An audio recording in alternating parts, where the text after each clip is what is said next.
Hey ഞങ്ങൾ ഇന്ന് clay വാങ്ങാൻ പോവാണ്. ഞാൻ എവിടെ പോവാണെങ്കിലും ആ കുരുപ്പിനെയും കൂടെ കൂട്ടും. അതിനെ കൂടെ കൂട്ടുന്നത് കൊണ്ട് തന്നെ ഒന്നല്ല രണ്ട് ഉപകാരങ്ങളുണ്ട്. ഒന്നാമത്, നമ്മൾ ഇതുവരെ കേൾക്കാത്ത തള്ളുകളൊക്കെ നമുക്ക് കേൾക്കാം. ഈ കാറൊക്കെ 30 റെൻറ്റിന് കൊടുത്തതെന്നാണ് പറയുന്നത്. ആൻഡ് രണ്ടാമത്, എനിക്ക് ഈ വീഡിയോ എടുക്കുക വേണം, എന്നാൽ അത് എടുക്കുമ്പോഴുള്ളൊരു ചടപ്പ് അതങ്ങ് മാറിക്കിട്ടും. എന്താണെന്നറിയില്ല, ഞങ്ങളുടെ കൃത്യനിഷ്ഠത കൊണ്ടോ എന്തോ അതങ്ങ് പൂട്ടിപ്പോയി. ആ സങ്കടം ഞങ്ങൾ മീനിലങ്ങ് ഒതുക്കി ഗൈസ്. ഇതുകൊണ്ടൊന്നും തളരില്ല. അതുകൊണ്ട് തന്നെ പിറ്റേന്നും ഞങ്ങൾ അവിടേക്ക് തന്നെ ചെന്നു. കാരണം ക്ലേ അത്യാവശ്യമാണല്ലോ.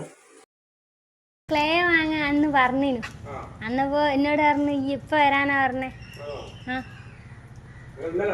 ഇന്നലല്ലേ ഇങ്ങനെ ഞങ്ങൾ അതിൻ്റെ ഉള്ളിലേക്ക് കയറി. ആ ഏട്ടൻ ഞങ്ങൾക്ക് കളിമണ്ണ് എടുത്തു തന്നു. പിന്നെ അവിടെ നോക്കുമ്പം കുറേ ഓടുകളൊക്കെ ഇങ്ങനെ നിരത്തി വെച്ചിട്ടുണ്ട്. പിന്നെ ഓട് നിർമ്മാണശാലയിൽ ഓടല്ലാണ്ട് എന്താ ഉണ്ടാവുക. പിന്നെ നിങ്ങൾ ഇവിടെ കണ്ടുകൊണ്ടിരിക്കുന്നത് ഒരു ഇൻവെർട്ടറിൻ്റെ കളികളാണ് ഗൈസ്.